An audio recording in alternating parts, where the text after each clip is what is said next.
প্রত্যেক বৃহস্পতিবারই প্রতি বাড়িতেই কম বেশি লক্ষ্মী পুজো হয়ে থাকে।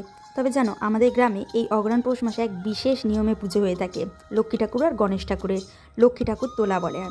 তো এর জন্যই যে নতুন ধান চাষ হয়েছে সেই ধান থেকে ধানের শীষ আর ধান তুলে আনা হয়। গগন আর আমি গিয়েছিলাম সেদিন মাঠে ধানের শীষ তুলতে। আমাদের তো ধান চাষ এখন আর হয় না, যার জন্য লোকের জমি থেকে ধান শীষ তুলতে নিয়ে গেছিলাম। এই ধানের শীষগুলো দিয়ে যেন গগন অনায়াসে নাকি সুন্দর বেনুনির মতন করে, দু সাইডে রাখতে হয় সেটা দুটো। ওই যে লক্ষ্মী পুজোর সময় দেখো না যে ধানের সরা শীষগুলো বিক্রি হয় বাজারে বাজারে, ঠিক সেই রকমই গগন ধানের শীষ এরকম বানাতে পারে। সেটা তোমাদেরকে আমি পরের ভিডিওতে দেখাবো কেমন সুন্দর করে বানিয়েছে গগন। আর কিছুটা পরিমাণে ধান দরকার হয়, সেটা সরাতে দিতে হয় ঠাকুরের কাছে। নতুন ধান হলেই এগুলো করতে হয়। যাদের এখন ধান পেকে গেছে তারা সব কেটে কেটে বাড়ি নিয়ে যাচ্ছে, মানে ধান ঝাড়বে আর কি। জানো তো, সেদিন যখন মাঠে গিয়েছিলাম দেখছি কি না তুষারদের জমিতে, মানে একটা ছোট জমি আছে, তাতে কাকু কত রকমের সবজি চাষ করেছে।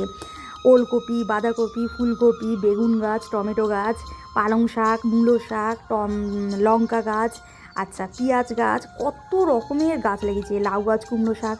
আর দেখো কি সুন্দর এগুলো মাছাও করেছে, ধনেপাতা গাছও লাগিয়েছে। এই মাছাগুলো করেছে কেন, কি লাউ শাক লাগিয়েছে তো তো গাছটা যাতে ভালো করে বাড়তে পারে আর গাছে ফল ভালোভাবে আসতে পারে, তার জন্য এরকম মাচা করে দিয়েছে। কি সুন্দর লাগছে না? আর দেখো জমির পাশেই দেখো পুরো ধান ক্ষেত একদম ভর্তি, এত সুন্দর লাগে। প্রত্যেক সিজনেই না কাকু হরেক রকমের এরকম সবজি চাষ করে, ভীষণ সুন্দর লাগে।